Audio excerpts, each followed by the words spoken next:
To introduce our host for today, the incredible Sarah Ainsworth, who's going to be telling us a little bit about her own career journey, a little bit about Give to Gain, and the history of this amazing building which we're being hosted in this afternoon. So we can have a massive round of applause for Sarah, please. That'd be great.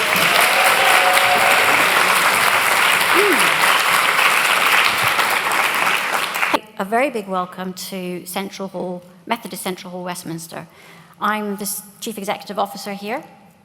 And for me, this is an amazing experience to stand before you as we celebrate International Women's Day and to explore this year's theme of Give to Gain.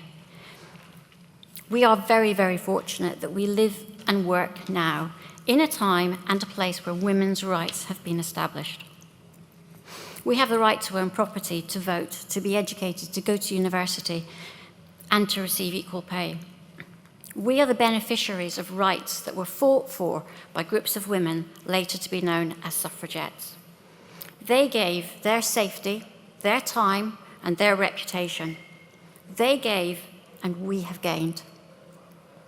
As we gather today to celebrate this and to explore what we can do to continue those efforts for future generations, it is particularly fitting that we're meeting here at Methodist Central Hall Westminster. Why should that be? It's because this building is not just this year's venue. This is a landmark in the fight for women's equality. For over a century, it's been a home to the women's movement, hosting numerous events and reenacted in a 2015 film called Suffragettes. I don't know if any of you have seen that. Some of that was filmed here. Highlights over the years, and I mean, honestly, there's so many events that took place here. But in 1914, we had influential feminists speaking here, Lady Frances Balfour and Rebecca West, part of the 6-point groups campaign demanding legal reforms for women. We hosted the Catholic Women's Suffrage Society, the Women's Freedom League, and other gatherings demanding economic equality and civil rights for women.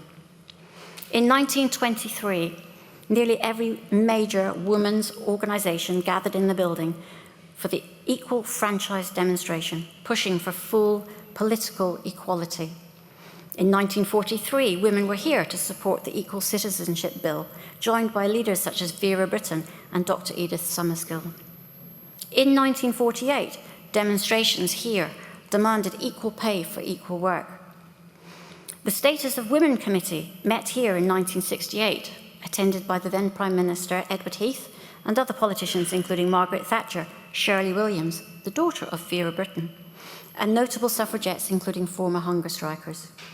And in 1980, 66 women's organisations came together for a Women's Action Day here at Methodist Central Hall Westminster. And throughout the day, representatives travelled to and from Parliament to see Prime Minister Margaret Thatcher outlining the decisions and the priorities that those women set that day, including equality at work, science education, women in industry, and commerce.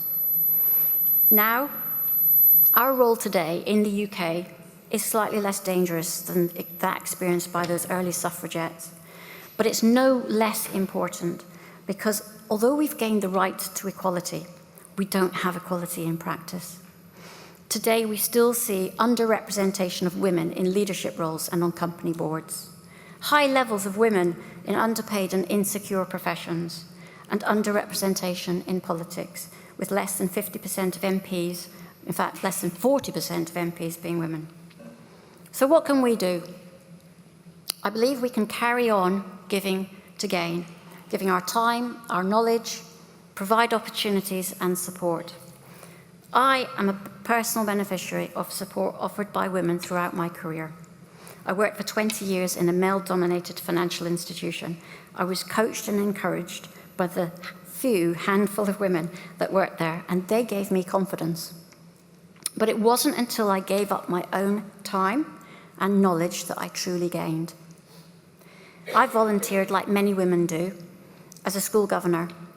And for 5 years, I learnt how to work on a board, to manage an organisation, and that experience enabled me to switch career after 20 years from a financially rewarding but pretty much unfulfilling job in the city to senior roles and directorships within education and the charity sector. I wouldn't be here today if I hadn't been supported and if I hadn't given in return. So my vision for women here at Central Hall is to create pathways for women into our leadership positions. We offer opportunities regardless of your circumstance and without assumptions as to whether you would or wanted promotion.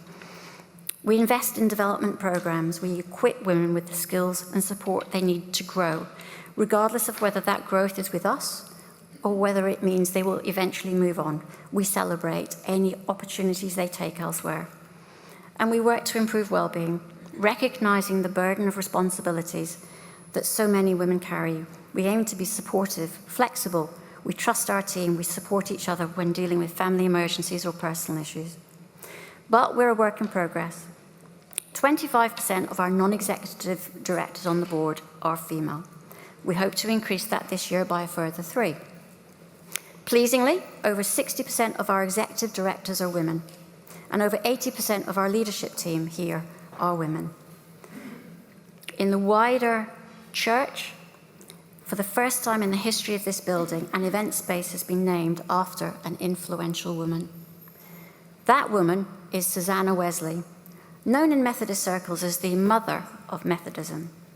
And of course, she was a real mother to John Wesley, one of her 9 children, who is publicly regarded as the founding leader of the Methodist movement. She was a progressive female, a writer, a theologian, mother to 9 surviving children. She insisted her girls received an equal education, almost unheard of in the 17th century. Now, she is no longer overlooked. It seems appropriate that today we are hearing from some inspiring and determined women, taking forward the fight for equality, and that we do so in the room named in the honor of an overlooked woman, Susanna Wesley.